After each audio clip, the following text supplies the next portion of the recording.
আজকে যেহেতু রবিবার আর আজকে স্কুল আছে যেহেতু আমি সকাল সকাল ঘুম থেকে উঠে পড়েছি আর আমার বিছানা আওলা ঝাউলা, এই জন্য বিছানাটা গুছাইছি আর গোছানোর পর এটা হচ্ছে আমার বেড। সো আজকে যেহেতু রবিবার স্কুল আছে তাই আম্মা আমার জন্য টিফিন রেডি করে দিছে। আর টিফিনে যে কি দিছে আমি নিজেও জানি না, তাই খুলে দেখতেছি আর ভাবলাম তোমাদেরকেও দেখাই। এটা যে কি দিছে আমি জানি না, আর এই জিনিসটা কি মাছ না মাংস না কাবাব না টিক্কা কি আমি নিজেও জানি না। আর টিফিনে যেটা দিছে সেটা হচ্ছে ভাত ডিম দিয়ে মশলা টশলা দিয়ে মিক্স করে দিছে। সো ওই জিনিসটা যে কি আমি জানি না, ওইটা আমি স্কুলে টিফিন খাওয়ার সময় বুঝতে পারবো। আর এই যে জিনিসটা দেখতে পারতেছো এটা হচ্ছে আমার খালামণির বার্থডেতে আমি বানাইছিলাম, কিন্তু খালামণিকে আর দেওয়া হয় নাই। আর তোমরা যদি চাও আমি তোমাদেরকে এটার একটা টিউটোরিয়াল ভিডিও মেক করে দেখাবো। তো এখন আমার স্কুলের টাইম দেখা হচ্ছে স্কুলের পরে। এখন বাজে ৫টা ৫ আর আমি স্কুল থেকে ব্যাক করছি, গোসল টোসল করা শেষ। আর তোমাদেরকে একটু রুম ট্যুর দিই, যেটা হচ্ছে আমার বাসা। এই যে আমার ভাই সিঁড়ি দিয়ে উঠতেছে। অ্যান্ড আজকে ক্লাসটা খুব বেশি একটা ভালো লাগে না। আর এই যে এটা হচ্ছে আমার রুম। আমার রুমে সবচেয়ে বড় কষ্ট হচ্ছে এই রুমে কোনো সিলিং ফ্যান নাই, সো আমাকে এই টেবিল ফ্যানটা ইউজ করতে হয়। এটা ঘ্যার ঘ্যার সাউন্ডের জন্য আমি কোনো কিছু শুনতে পাই না। আশেপাশে আমাকে গলা ফাটায় চিল্লায় ডাকলেও আমি শুনতে পাই না। এটা হচ্ছে ড্রেসিং টেবিল। আর ওই কোণার মধ্যে একটা জানালা দিয়ে রাখছে, তাও সবসময় বন্ধ করা। আর আমি দেখি যে বাথরুমের লাইটটা জ্বালানো, গোসল করে বের হয়েছে মাত্র, বাথরুম লাইট বন্ধ করতে ভুলে গেছি।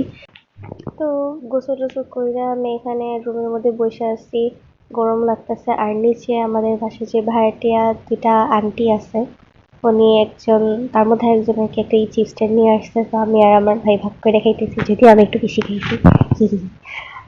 তারপরও খাওয়া শেষ করতেছি এখানে আমি আর আমার ভাই। আর এই দেখো এখনো কারেন্ট নাই।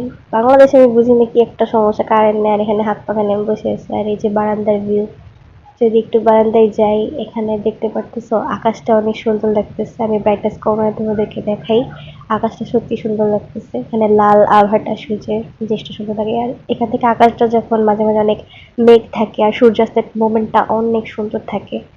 তো আমার ভালো লাগতেছে না, আমি খালি এদিক ওদিক ঘুরতেছি। আর এমনিতে গরম, তার মধ্যে কারেন্ট নাই, কি একটা অবস্থা। তো আমার ঘরে ভালো লাগতেছিল না এমনি বসে থাকতে, আর প্রচুর গরম লাগতেছিল, তাই ভাবলাম একটু ছাদে যাই আর ছাদে গিয়ে বসে থাকি। ছাদে আসার পর একটু ঠান্ডা ঠান্ডা লাগতেছিল আর আমি এখানে বসে বসে একটু গান শুনতেছিলাম। আর ওই যে দেখতে পাচ্ছ তোমরা চাঁদ উঠেছে। আমার তো আর স্যামসাং আর আইফোন নাই যে আমি এত জুম করে সুন্দর করে চাঁদের ছবি তুলতে পারবো, গরিব মানুষ কি আর করবো বলো। এটাকে যতটুক দেখা যায় অতটুকুই আর কি দেখাইলাম তোমাদের। যদি কোনোদিন আইফোন বা স্যামসাং কিনতে পারি, অবশ্যই আমি সুন্দর একটা চাঁদের ছবি তুলে তোমাদের সামনে তুলে ধরবো, চিন্তা করো না। আর এই যে আশেপাশের ভিউটা আমার ভালো লাগতেছিল না, আর ভিডিও করতেছি তখন দেখি হুট করে ট্রেন চলে আসছে। আর এই দেখো ট্রেন, বিকালের এই টাইমে, বিকাল না বলতে যখন প্রায় সন্ধ্যা হয়ে যেতেছে, মাগরিবের আজান দেওয়ার আগ মুহূর্ত ঠিক ট্রেন আসছে। ট্রেন ছাদের উপরে কতগুলো পাবলিক বসে।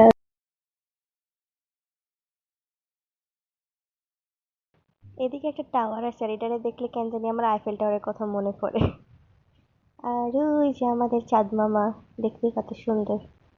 ভিডিও করার মাঝখানে দেখলাম একটা ছোট্ট একটা পাখি আকাশের ওই দিক থেকে উড়ে যাইতেছে। আর এই টাইমে আকাশ দিয়ে অনেক পাখি উড়া যায়, উড়ে আর বাদুড়ও যায়। আর আমি এখানে ভিডিও করতে করতে দেখি পাখি উধাও হয়ে গেছে, আর আমি খুঁজতেছি ক্যামেরায় কই গেল পাখিটা। তো পাখিকে খুঁজে না পাই আমি ভিডিও অফ করে দিছি। আর এই যে একটা বাদুড় উড়ে যেতেছে, আমি বাদুড় উড়ে যাওয়ার একটা পারফেক্ট শট নেওয়ার জন্য যে কত ট্রাই করছি, মোবাইল হাতে নিয়ে খেলে আকাশের দিকে তাকিয়ে আছি কখন বাদুড় যাবে। তোমাদের জন্য কত কষ্ট করতেছে আর তোমরা সাবস্ক্রাইব করো, এটা কোনো কথা?